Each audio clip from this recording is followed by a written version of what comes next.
கையில் ஒரு நிமிஷம் நில்லுங்க. ஒரு முக்கியமான விஷயத்தை பற்றி தெரிஞ்சுக்காம நீங்கள் பாட்டுக்கு பொட்டி படிக்கையோட கிளம்புனா எப்படி? நீங்கள் சாப்பிட்ட ஸ்வீட்டில் மருந்து இருந்தது உண்மைதான். அந்த ஸ்வீட்டை செஞ்சது கயலுங்கிறதும் உண்மைதான்.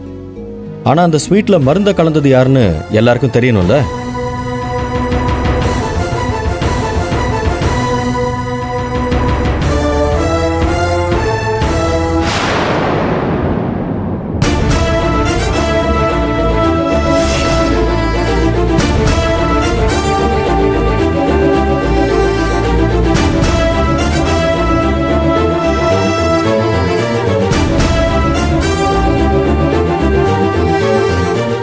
ஏமா அப்படி என்னத்தை பார்த்து ஷாக் ஆகுறானுங்க?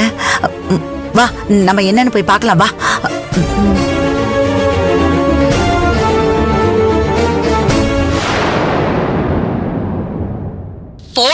போடாங்கறேன் போடா.